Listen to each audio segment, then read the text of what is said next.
이어가겠습니다. 23쪽, 교재 23쪽 말소리, 의문론 이어가겠습니다. 지금 이어지는 부분은 솔직히 말씀드려서 제 2강은 아니고요. 1강으로 묶어서 처리하려고 준비를 했었는데 앞에 교재 내용을 좀 개괄적으로 쭉 언급하고 소개를 좀 드리려고 하다 보니까 시간이 많이 지체가 됐어요. 그래서 어쩔 수 없이 중간을 끊어서 이렇게 설명을 드리게 됐는데 2강처럼 구분된 느낌이지만 1강으로 묶어서 처리하려고 했었던 부분입니다.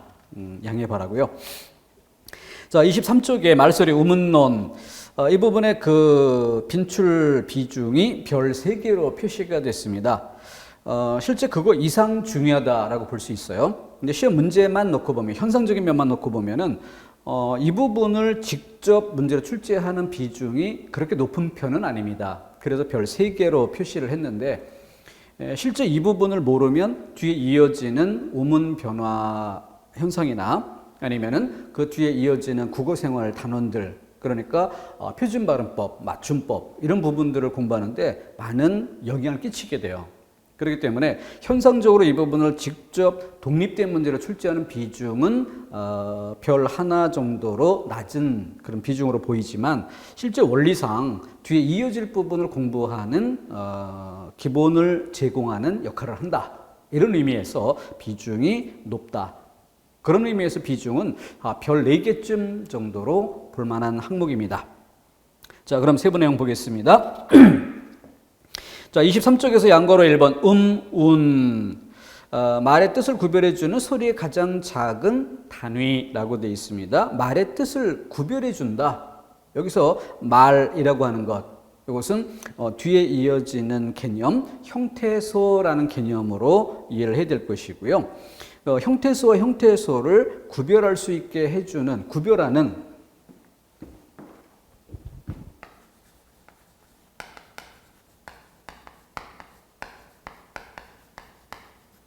이 형태소라고 하는 것은 뜻을 지닌 최소의 단위라는 것인데, 그럼 이를테면은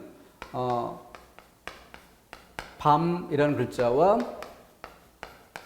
달이라는 글자, 밤이라는 글자와 범이라는 글자, 밤, 편의상 점 하나로 표시해 보겠습니다. 길이를 표시해 본 거예요. 점 2개로.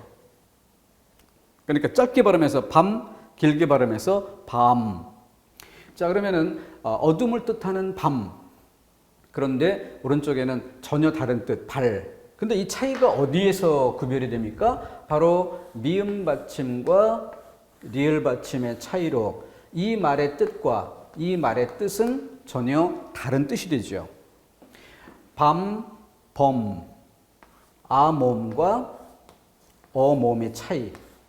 그런데 이 말의 뜻과 이 말의 뜻은 전혀 다른 뜻이 되고 있습니다. 짧게 발음해서 밤, 길게 발음해서 밤. 나무 열매라는 뜻 달라지고 있죠. 그래서 지금 여기에서의 차이가 뭐예요? 미음 대 리을, 자음의 차이, 아모음과 어모음, 모음의 차이, 그리고 짧게 길게 장단음의 차이. 그래서 자음과 모음, 소, 장단음, 소. 얘네들이 뭘 한다고요? 뜻을 구별할 수 있게 해주는 단위다. 이렇게 개념을 정의해 볼 수가 있겠죠.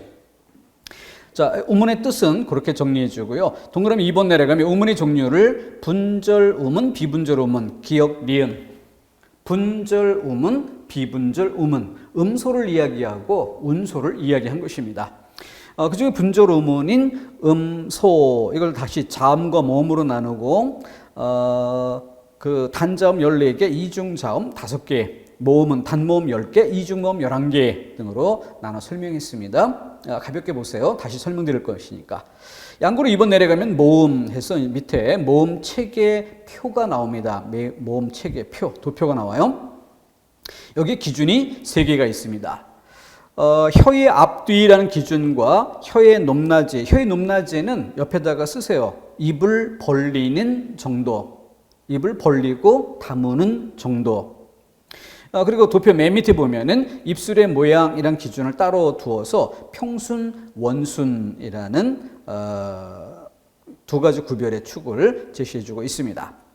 과거에는 이 혀의 앞뒤 같은 경우에 전설, 후설 말고 중간에 중설이라는 항목을 설정해 두기도 했었어요. 근데 실제 중설이라는 걸 그 항목을 나눠놓고 설명할 만큼 그렇게 중요성이 크지 않기 때문에 중설을 없애고 어느 한쪽으로 몰아서 전설과 후설이라는 큰 구별의 축으로만 나눠 설명하고 있습니다. 자, 그래서 설명을 이어가 볼게요. 자, 이거 해부도를 자세하게 이해하자 이런 뜻은 아니고요. 한 가지 자음과 모음의 가장 근본적인 차이, 이거 하나만 지적해보고 넘어가겠습니다. 성대가 있고요. 성대에서 울림이 있어요. 그럼 성대의 울림이 소리를 만들어냅니다. 그럼 이 만들어진 소리가 이렇게 입을 통과해 나가겠죠. 입을 통과해 나갑니다. 그럴 때 모음은 지금 23페이지에서 본 것처럼 세 가지 기준, 혀를 내밀고 발음하는가, 당기고 발음하는가, 입을 다물고 발음하는가, 벌리고 발음하는가, 다물고 발음하면 벌리고 발음하면 이렇게 입을 벌리고 닫고, 혀를 내밀고 당기고, 입술을 모으고 입술을 펼치고, 이런 세 가지 기준에 따라서 소리의 차이를 구별할 수 있게 만들어줍니다. 그 밑바탕에 뭐가 있다고요? 성대에서 소리를 만들어냈다. 소리가 발생했다. 이걸 전제로 해서 입안에서 우의 차이를 구별하는 겁니다. 이게 모음이에요. 이 모음을 달리 유성음이라고 부르는데, 이 유성음이란 말이 바로 이것, 성대에 떨림이 있다. 성대의 떨림으로 소리가 이미 발생했다. 발생된 소리를 조절해주는 역할만 한다. 이게 모음의 특징이에요. 그런데 자음은 기본적으로 무성음입니다. 자음 중에 일부 유성음이 있긴 하지만 일단 전체 큰 줄기는 무성음이에요.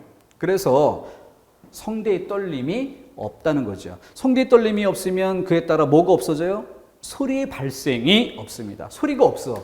그러면 목을 통해서 쭉 나오는 건 소리가 아니라 공허한 공기의 흐름일 뿐이죠. 그러면 모음과 같이 자음도 소리라는 것을 나타내는 것인데, 그러면 성대의 떨림이 없으니까 성대에서 소리가 발생이 안 됐어요. 공기만 흘러갑니다. 그러면 자음은 어떻게 해서 소리를 만들어내는가? 바로 발음기관인 입.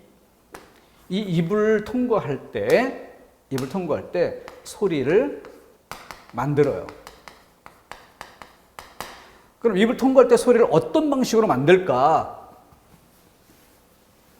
바로 입의 윗부분과 입의 아랫부분이 만났다가 떨어지면서 소리를 발생시켜요. 자, 그래서 입에서 공기 흘러가는 것을 막았다가 터뜨리거나 이런 방법으로 소리를 만들기 때문에 모음과 자음의 가장 근본적인 차이가 뭐냐면, 모음은 입을 다물고 발음할 때와 벌리고 발음할 때의 차이가 있습니다.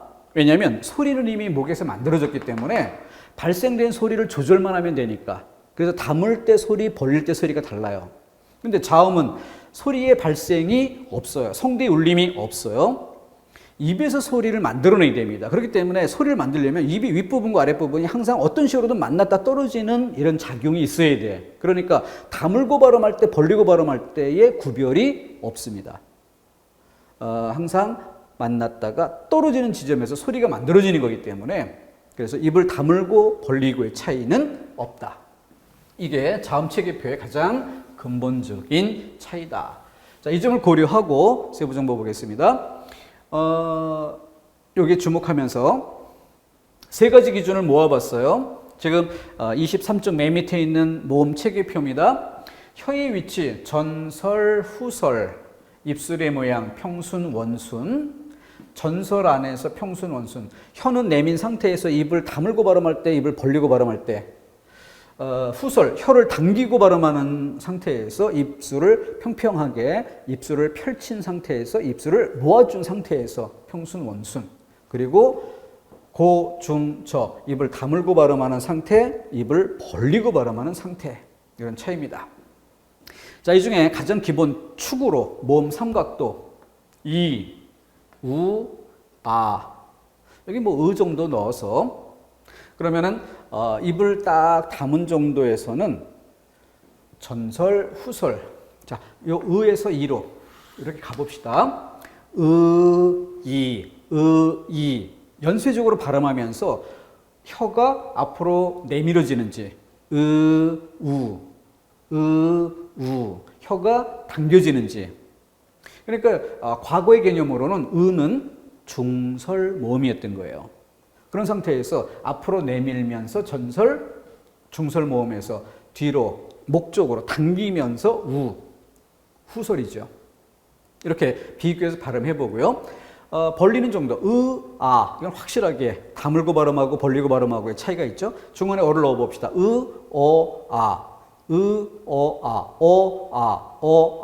분명히 어는 조금 더 턱이 올라가요. 아는 더 벌어지고. 그래서 고, 중, 저의 구별이 있다는 것을 알 수 있습니다. 이게 왜 삼각형 모형이냐? 입을 벌리면, 입을 다물었을 때 중설, 전설, 중설에서 후설, 우. 당기기도 하고, 앞으로 혀가 내밀기도 하고, 이게 원활하게 돼요. 근데 이렇게 벌어진 상태에서는 전설, 후설, 이렇게 혀가 움직이기가 쉽지 않죠. 그래서 위에서는 이렇게 벌어지지만 입을 벌린 상태에서는 아래쪽으로 모아지는, 혀가 전설, 후설로 가는 게 쉽지 않은. 그러니까 얘네들의 위치가 얘네들의 위치가 사실은 이런 정도 즈음에 놓인다, 이렇게 봐야죠. 사각형 구도가 아니라 삼각형 형태로 놓이는 이런 모습입니다. 자, 이 도표 잘 이해할 수 있도록 하시고요. 이 부분을 직접 독립된 문제로 시험 문제를 묻기도 합니다. 자, 그 중에 4개의 오, 우 모음의 10개 중에서도 특히 4개가 핵심인데, 얘네 4개를 이렇게 보세요. 요 4개가 그대로 옮겨가죠. 자, 이 차이가 뭘까요? 바로 이 모음의 차이입니다. 잘 보세요. 얘가 영향을 주는 거야. 그러니까 얘가 여기는 우에 영향을 주니까 우가 그만큼 이가 있는 쪽으로, 전설 모음 쪽으로 끌려가면서 우에 이가 덧붙고, 오가 전설 모음으로 끌려가면서 오에 이가 덧붙고, 요 2개가 이렇게 옮겨갔죠. 얘네 2개는 이렇게 옮겨가죠. 거기에 이 모음이 영향을 주는 것인데, 바로 앞에 있는 선행모음, 앞에 있다, 후행, 뒤에 있다, 이. 그래서 만나면 이가 만나 이렇게 한 덩어리가 됩니다. 그러면서 여기 있었던 모음이 이를 만나면서 이만큼 전설 쪽으로 옮겨가는, 이것을 모음 축약이라고 하는데, 그 모음 축약이 된 결과 얘네들 4개를 단모음이라고 합니다. 단모음은 조금 뒤에 이야기하기로 할게요. 어쨌든 기본 재료 이가 만나서 하나의 모음으로 굳어지는데 위 4개의 모음으로 굳어집니다. 얘네들을 굳어진 상태에서 단모음이라고 일단 부르겠습니다. 넘어가서 그러면은 우가 뒤에 오고 순서가 바뀌었죠. 이가 앞에 옵니다. 이렇게 순서가 바뀐 상태에서 역시 축약이 돼요. 2개가 합쳐진다는 뜻이야. 그러면은 얘가 아까 생긴 것처럼 아가 앞에 오고 이가 뒤에 나오면 순서대로 이런 글자가 만들어졌어요. 그죠? 그런데 지금 순서가 바뀌었을 때 이가 앞에 오고 아가 뒤에 온다고 해서 이런 글자가 만들어지지는 않죠. 그런 글자가 만들어지지 않고 한 덩어리로 이렇게 야라는 형태로 모아집니다. 이 또한 모음 축약인데, 아까와 달리 이번에는 이중모음이에요. 그럼 단모음이 뭐고 이중모음이 뭐냐라는 것을 또 살펴봐야겠죠. 어쨌든 얘네들이 앞에 있을 때 아, 어, 오, 우가 앞에 있을 때 이가 뒤에 결합하면 모양 그대로 에, 왜, 위가 되는데 그렇지 않고 얘네들이 뒤에 오고 이가 먼저 나오면 이아, 이야 이렇게 합쳐져서 야, 여, 요, 유가 됩니다. 왜, 위는 단모음이라 했었고요. 야, 여, 요, 유는 이중모음입니다. 순서가 아, 어, 우가 앞에 있을 때 뒤에 이가 올 때 왜, 위 단모음이에요. 근데 순서가 바뀌었어요. 그렇게 결합된 것은 야, 여, 요, 유로 축약이 되는데 이 야, 여, 요, 유는 이중모음이라고 부른다는 것이죠. 그 차이가 뭐냐? 이중모음이 뭐냐? 자, 3번 반복해 발음해 보기로 합니다. 이렇게 3번 반복할 때 우리가 주목해야 될 게 뭐냐면 입모양의 변화 여부. 3번 반복해도 입모양은 변하지 않습니다. 그것으로 무엇을 증명할 수 있는가? 아는 한 번에 소리가 났다. 한 번에 소리가 됐다. 이것을 단모음이라고 부르는 것이에요. 한 번에 소리가 났다. 자, 그럼 예를 발음해 보죠. 3번. 야. 천천히. 야. 입모양이 변하죠. 아까는 입모양이 변하지 않았는데 지금 입모양이 변화하죠. 입모양이 변화하는 것을 한 번의 소리가 났다라고 하지 않고 2번의 소리가 났다라고 보는 거죠. 이것을 이중모음이라고 하는 것입니다. 자, 단모음과 이중모음은 이렇게 구별이 될 거예요. 자, 그러면 단모음과 이중모음의 개념을 그렇게 정리를 했으면 이번에는 똑같이 어때요? 단모음이라고 부르듯이 단모음답게 어떻게 한 번의 소리가 나고 있습니다. 입모양의 변화가 없습니다. 문제는 얘네들이죠. 왜 입모양이 변하는 것 같아요. 입모양이 변하는 것 같은데 분류는 단모음이라고 분류하고 있는 것이죠. 그죠? 그러니까 이 부분이 관심에 초점이 될 수밖에 없죠. 시험 문제의 출제 포인트가 되는 것이고. 자, 그 내용이 표준발음법 4항에 관련되어 있습니다. 그래서 이 부분을 중요하게 다루게 될 것이다. 다시 단모음이 단모음다운 이중모음이 이중모음다운 야. 야 대비해 두고요. 중간에 왜 이중모음처럼 입술이 움직이는데 그래서 2번의 소리가 난 거 아닌가 싶은데 분류는 단모음으로 분류를 하고 있다. 왜 그럴까? 이것이 학습 포인트라는 것을 잡아주면 되겠습니다. 일단 그것까지만 잡아두고 일단 건너갈게요. 자, 이건 역사적인 흐름으로 살펴보는 것인데 지금 단모음 한 번의 소리가 나는 것, 이것을 15세기에는 이 가장 기본적인 우리 글자 만들 때 모음을 만드는 기본 재료 하늘과 땅과 인간, 천지인을 상징적 기호로 만든 글자였죠. 얘네들이 서로 결합되었을 때 모습이 오, 아, 우, 어 4개가 됩니다. 왜냐하면 당시 세계관에 따라서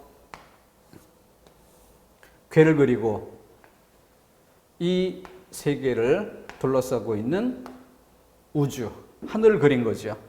그렇기 때문에 이 모서리를 끊어서 오, 아, 우, 어라는 글자가 만들어지기 때문에 하늘과 땅과 사람 이런 3가지 재료를 조합했지만 만들어진 글자는 3개가 아니라 4개가 만들어지는 것입니다.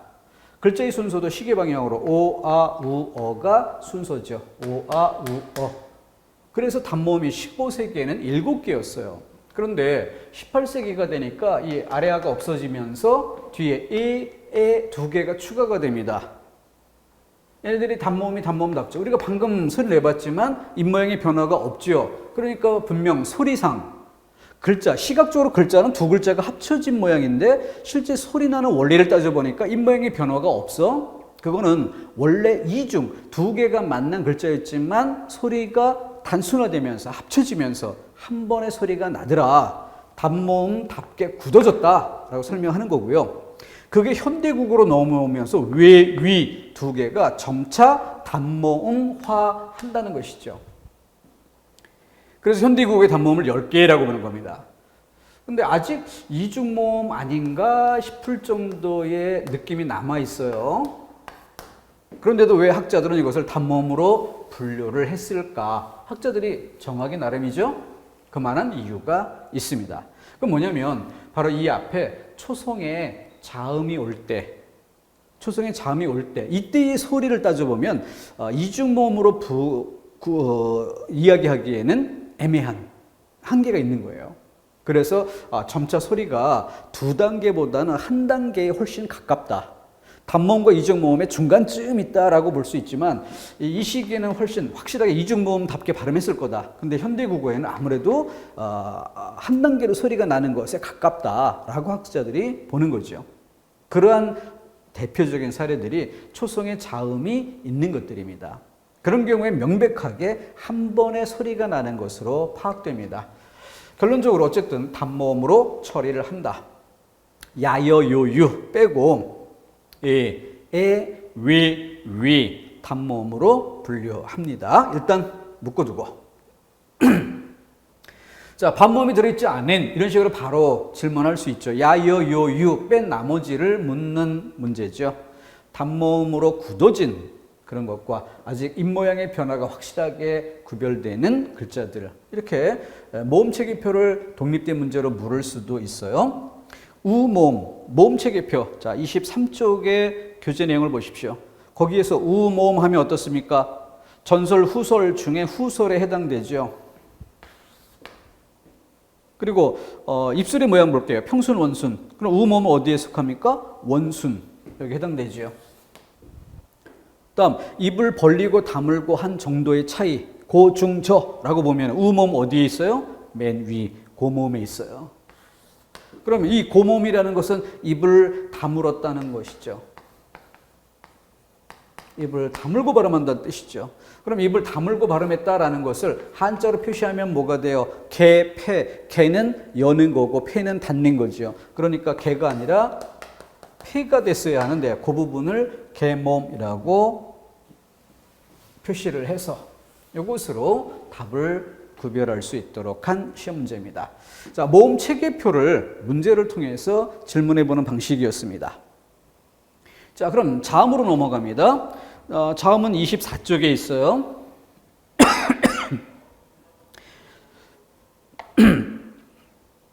자, 그럼 24쪽에 모서리의 기준부터 봅시다. 상단의 오른쪽으로 분류하는 기준, 조음 위치라고 했고요. 소리내는 자리, 소리내는 위치. 자, 위에서 아래로 왼쪽 측면에 보면 뭐예요? 조음 방법, 소리내는 방법. 이렇게. 근데 왼쪽에서도 자투리 개념입니다. 심화학습 단계에서 볼 내용. 비음, 유음이라는 요 용어만 떼어놓고 본다면 어떨까요? 비음이 뭘까? 한자로 무슨 비? 코비겠죠. 코비. 그러면 코에서 소리가 난다. 이런 뜻이 되겠죠? 그럼 코에서 라고 하면 방법일까? 위치일까? 그럼 어느 정도는 위치라는 성격이 없지 않습니다. 그런 부분이 있기도 해요. 그러나 서로 이제 분류라고 하는 것은 이쪽에 큰 특징을 나눠야 되는데 그러다 보면 여기는 분명하게 위치예요. 저 목구멍 안쪽 여기는 사람 옆 얼굴을 왼쪽 측면에서 볼 때 맨 앞에 입술보다 조금 더 들어가면 잇몸, 입천장보다 부드러운 입천장, 목젖 있는 위치, 목젖 넘어 목청, 이렇게 위치가 분명하죠. 근데 왼쪽은 파열, 파찰, 마찰 이 부분에 좀 더 초점을 두어 볼게요. 여기 안울림소리와 울림소리, 아까 가장 기본적으로 모음은 100% 다 성대의 떨림을 바탕에 둔 소리, 유성음이죠. 100% 유성음. 그러면 모음과 달리 자음의 기본은 성대의 떨림이 없는 빈 공기만 흘러나올 때 입에서 소리를 만들어내는, 그래서 자음의 기본 성질은 안 울림 소리인 것이에요. 무성음인 것이에요. 그런데 자음 중에 일부 유성음이 있다. 자투리 항목, 예외 항목. 자, 그러면 자음의 기본인 안 울림 소리에 초점을 두고 다시 살펴보면은 여기에 파열, 파찰, 마찰 이렇게 돼 있어요. 그러면은 파열음의 파, 마찰음의 찰. 가운데에는 어때요? 파열음의 파, 마찰음의 찰. 어떨까요? 자, 이것을 소리의 크기가 크다, 작다, 소리가 세다, 약하다 이렇게 구별해 보면 어떨까요? 어떤 게 소리가 셀까? 그럼 당연히 파열음의 파의 성질과 마찰음의 찰의 성질, 두 가지 성질을 다 가지고 있는 파찰음은 그만큼 세고 강할 수밖에 없겠죠. 바로 이것이 마찰음의 기본 특징인데, 이렇게 봅시다. 풍선을 불었을 때요. 풍선을 불었을 때 빵빵해진 풍선을 바늘로 콕 찍어서 터뜨렸어요. 뻥 하는 소리가 납니다. 그때 고무가 찢어지는 소리가 아니라 풍선 안에 압축된 공기가, 이 풍선이라는 재질, 막고 있었던 이 벽이 없어지니까 압축된 이 안에 공기가 압축되지 않은 이 밖에, 풍선 밖의 공기를 뻥 때리는 소리죠. 공기와 공기가 부딪히는 소리, 그게 바로 뻥 하는 소리인데, 그렇게 소리가 만들어지는 방식이 파열음이에요. 자, 입에 윗부분이 있고 입에 아랫부분이 있는데, 예를 들어 혀가 이렇게 막았다고 칩시다. 그럼 목에서 흘러나오던 공기가 입안에 고이겠죠. 혀가 막았으니까. 그럼 여기는 좀 더 풍선 속의 공기처럼 압축된 공기가 돼요. 그러다 이 혀가 힘을 빼면서 탁 내려놓으면 이 압축된 공기가 밖으로 뻗어나오면서 밖의 공기가 부딪히면서 이렇게 소리를 만들게 된다는 얘기입니다. 그러니까 막았다가 혀가 개방을 하면 압축된 공기가 퍼져나가면서 소리가 나는 거죠. 자, 그것을 뭐라고? 파열. 풍선이 터지는 것처럼 파열. 그때 파입니다. 터지는 소리예요. 자, 그럼 세 번째 마찰음은 뭐냐? 마찰음은 이 혀가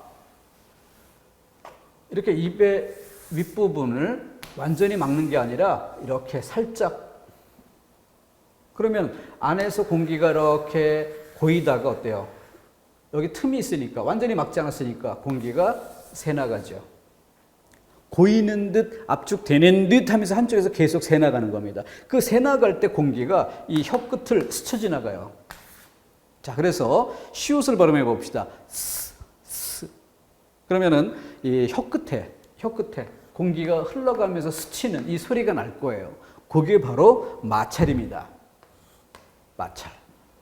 자, 그러면은 가운데 있는 파찰음은 어떻게 될까요? 파가 이루어져야 되니까 어때? 1단계는 막았다가 터지는.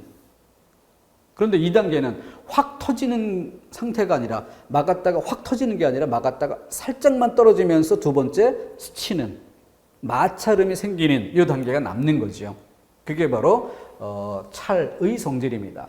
그렇게 1단계로 파열의 성질과 2단계 마찰의 성질 두 가지를 모두 가지고 있기 때문에 파찰음인데, 자, 그래서 드를 발음할 때 드 세 번 반복해서 발음해 보면 소리 내려고 막 준비하는 단계에서 어때요? 확실하게 입천장에 붙었다는 걸 느낄 수 있습니다.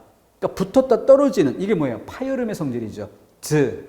근데 드 하고 소리를 낸 이후 어때요? 시오처럼 스, 드. 혀의 위치가 시옷을 발음할 때 위치처럼 완전히 내려앉지 않고 입천장 근처에 머물고 있죠. 그러니까 마찰, 비벼지는, 스치는 이 소리 성질이 남아있는 겁니다. 그러니까 두 가지 소리 성질을 가지고 있어요. 이게 자음의 특징입니다. 자, 이런 식으로 소리가 나는 위치, 소리가 나는 방법 두 가지를 주목해 주도록 하시고요. 자, 그런 상태에서 자음 축약. 앞서 모음 축약이 있었죠. 그와 마찬가지로 자음도 축약이 있습니다. 아까 모음 축약에는 기본 재료로 아, 어, 오, 우가 있었고요. 공통적으로 이 모음이 끼어들었어요. 이 모음이. 그런데 자음 축약에서는 공통적으로 히읗이 끼어듭니다. 그런데 기역과 히읗이 만나는 방법을 보니까 키읔 이렇게 변하고 디귿과 히읗이 만나는 걸 보니까 티읒 이렇게 변하는데 그러면은 히읗이 작용해서 기역은 키읔으로 디귿은 티읒으로 지읒은 치읒으로 변합니다. 기역 키읔 지읒 치읒 볼까요? 기역이 키읔으로 간다 이렇게 지읒이 치읒으로 간다 이렇게 뭐가 되는 겁니까? 같은 칸 안에서 예사소리, 된소리, 거센소리 중 같은 칸 안에 거센소리로 만들어주는 거죠. 같은 칸 안에 거센소리가 되는 거지. 그러면 같은 칸 안에 거센소리가 없는 부분은 거센소리가 될 수 없죠.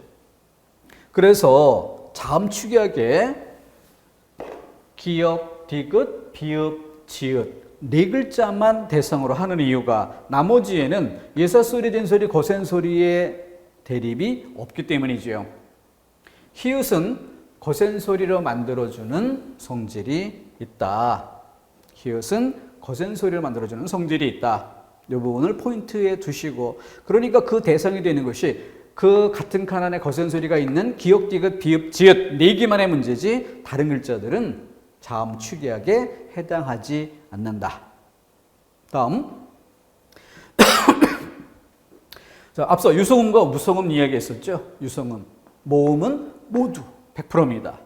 그리고 자음 중에는 방금 전 도표에서 보았듯이 아래쪽에 니은, 리을, 미음, 이응 네 글자는 유성음, 성대에 떨림이 있다라는 특징이 있습니다. 니은, 리을, 미음, 이응 이거 잘 이해해 두도록 하셔야 되고요.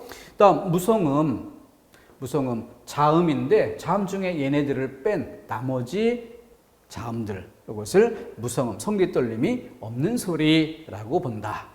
그렇게 한번 정리해 두시고요.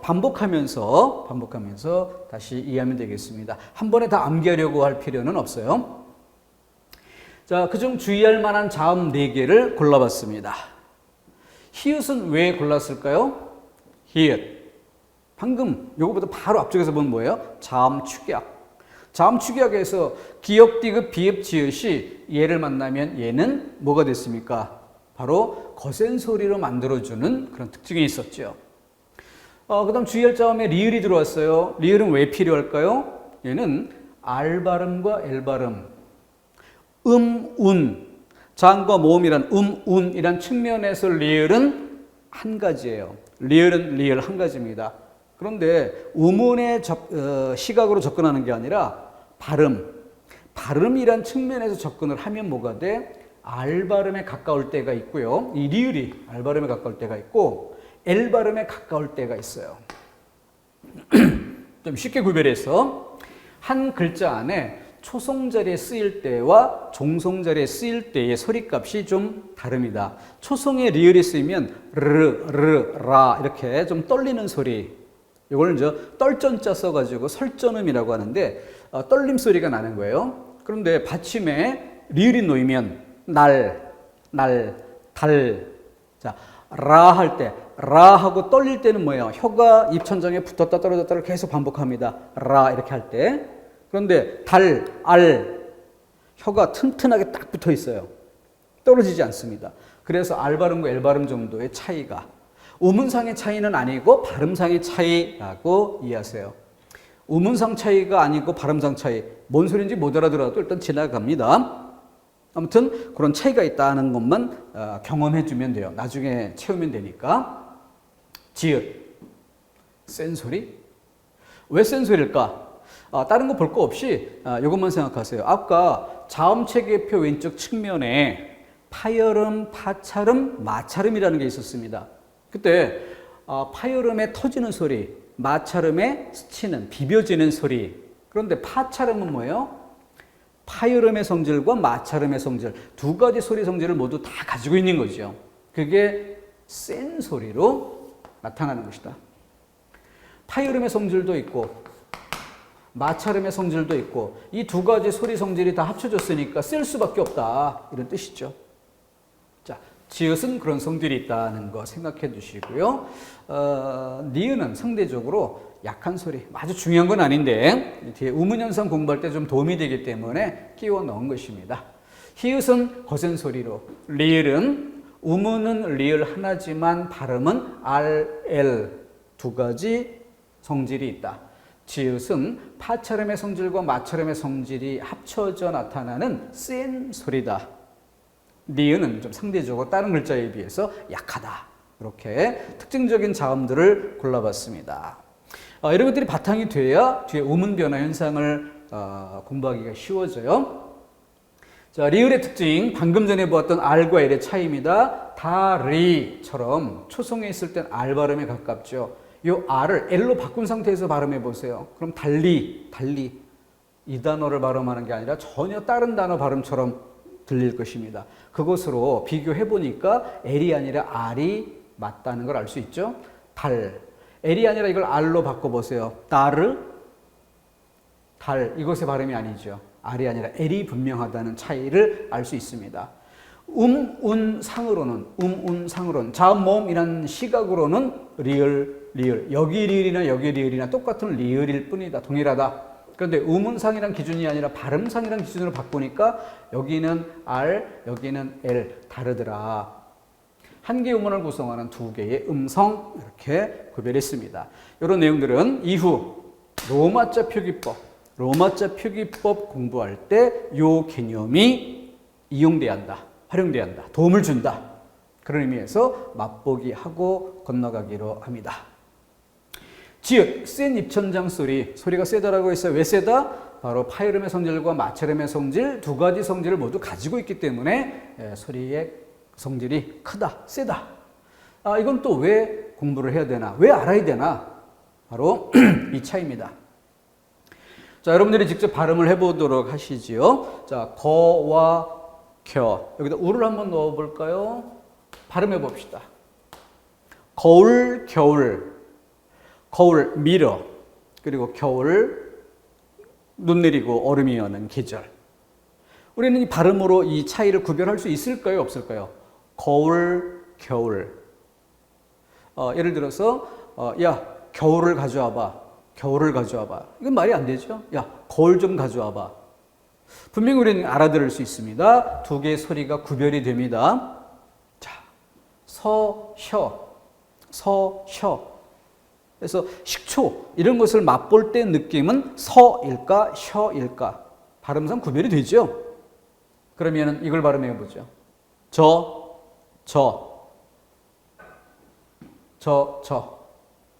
소리의 구별이 없다는 겁니다. 왜 그럴까? 그것이 바로 지읒의 성질입니다. 지읒이 아닌 기역이나 시옷은 뒤에 모음, 어와 여가 분명히 구별해서 소리가 날 수 있게 해줍니다.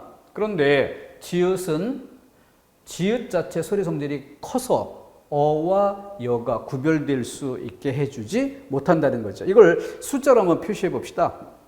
거와 겨를 한 덩어리 소리로 놓고 볼 때 자음자리 기역의 소리를 0.5라고 봅시다. 어 모음이 0.5예요. 겨 0.5, 여 0.5. 그러면 각각 어의 소리값, 여의 소리값이 나름 충분히 소리가 구별이 될 수 있다. 근데 지읒이 센 소리라는 건 뭐예요? 얘는 0.5가 아니라 뭐 0.7, 8 이렇게 되는 거예요. 그러면 여기 어 모음이 0.23 이런 정도로 약화가 되는 거지. 그러니까 그 정도 상태에서는 너무 약해서 어와 여가 소리가 구별이 분간이 될 수 없다는 거죠. 사람의 혀로. 그래서 이 한 덩어리의 음절을 발음할 때 1이라는 소리의 크기는 똑같은데 그 속에서 지읒처럼 센 소리가 등장하면 나머지 소리가 어떻게 돼요? 약해질 수밖에 없겠죠. 그렇게 약해진 상태에서는 제 소리값이 온전히 구별되기 어렵다는 것입니다. 그러면 이와 같은 성질이 우리 시험과 관련해서는 뭐가 될까? 뭐가 될까? 바로 이런 차이. 슈퍼, 슈퍼. 구별할 수 있어요? 없어요? 요 위에 있는 것과 마찬가지로 시옷은 센 소리가 아니기 때문에 우와 유가 구별이 됩니다. 구별이 되면 수로 발음되는 경우는 수로 적고 슈로 발음되는 경우는 슈로 적을 이유가 있죠. 그런데 지읒은 센 소리였고 지읒이 세기 때문에 나머지 우와 유가 온전히 구별될 수 없다. 슈퍼, 슈퍼. 분명히 소리가 구별이 돼요. 그러니까 슈로 소리 나는 경우는 유를 써야 합니다. 그런데 주스, 주스, 지우스 이렇게 뭐 풀어서 발음하나요? 그럴 수 없으니까 주스. 그러면 분명 이것이든 소리는 우 하나로 소리가 나는 것이지 우와 유가 구별될 수 없다. 따라서 외래어 표기법에서 이런 표기는 인정하지 않는다. 이렇게 나오는 것이고 이게 우리 시험에 반영되는 것입니다. 이렇게 시험에 출제되는 영역과 그 바탕이 되는 것 이렇게 연결지어서 이해를 해야죠. 그렇기 때문에 이런 성질들을 미리 뒤에 이어지는 관련된 부분을 정리하기 위한 출발점으로서 정리를 필요로 하는 것입니다. 자, 문제를 점검해 봅니다. 소리를 내는 방법. 그럼 머릿속에 자음체계표가 떠올라야죠. 근데 자음체계표 상단에는 뭐였어요? 소리가 나는 위치였죠. 왼쪽 측면이 방법인데 그러면은 파열음의 파, 마찰음의 찰 두 가지 성질이 있는 파, 찰. 그러면 구개음은 소리가 나는 위치이지 방법이 아니다. 그걸 구별할 수 있고 입술소리이면서 비음에 속하는 이 문제는 난이도가 조금 높은 문제입니다. 입술소리란 얘기는 뭐예요? 소리가 나는 위치 중에 입술소리. 비음은 소리 내는 방법의 큰 축. 무성음, 유성음. 무성음 안에 파열, 파찰, 마찰. 유성음 안에 비음, 유음. 그 중에 비음이라는 위치. 그러니까 뭐예요? 이 방향과 이 방향이 만나는 지점에 어떤 글자가 있느냐? 이걸 묻는 거죠.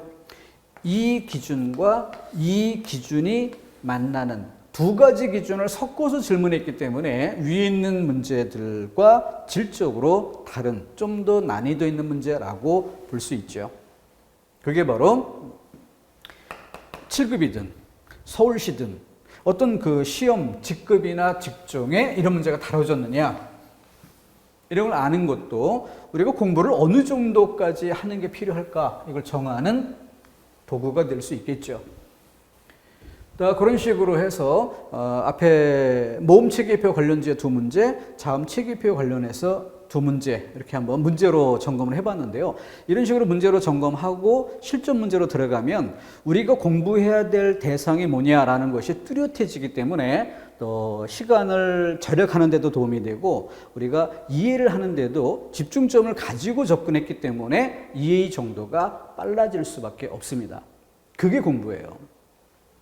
그렇기 때문에 무작정 책을 하나씩 읽어가면서 뭔가를 공부한다라고 생각하는 것은 시간 낭비가 클 수밖에 없고 내가 읽은 그 내용이 이해가 된 건지 아닌지 문제풀이에 도움될 만큼 이해를 한 건지 아닌지 이런 것들에 대한 차이도 느끼지 못한 상태에서 습관적으로 공부한다고 느끼기만 하는 그런 상태에 빠질 수가 있는 거죠.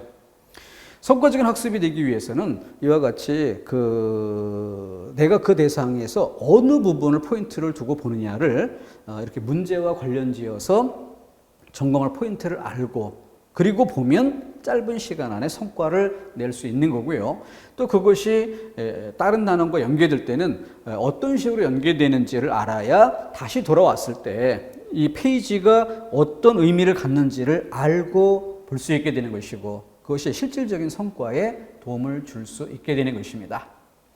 자, 이와 같은 방법으로 자음모음에서는 어떤 것들이 있느냐 하는 것을 좀 살펴본 것이고요.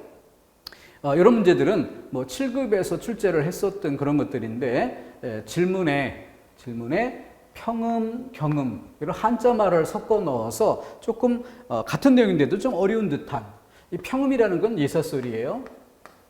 경음이라는 것은 된소리입니다. 그럼 두 가지 소리의 대립만 이란 얘기는 뭐겠어요? 예사소리, 된소리, 거센소리가 없는 이란 뜻이 되겠고, 그러면은 파열음 중에 두 입술 사이에서 입술자리라고 하면은 입술, 맨 앞에 입술, 연구개와 혓뿌리, 그러면은 소리라는 위치 5단계 중 목청을 뺀 맨 뒤에 연구개 그러니까 입술 소리와 양손음, 그리고 하나 안으로 들어가면은 혀끝이 입 위에 잇몸을 만나는, 그래서 혀끝과 잇몸이 만나는, 그리고 하나 더 들어가면은 이렇게 구개 더 들어가면 연구개 더 들어가면 후음, 목청소리, 이렇게 5단계가 되는 거죠. 그런 것을 바로 두 가지 소리의 대립, 예사소리, 된소리, 거센소리 중 거센소리가 없는 이라는 것으로 시험 문제를 만든 형태입니다.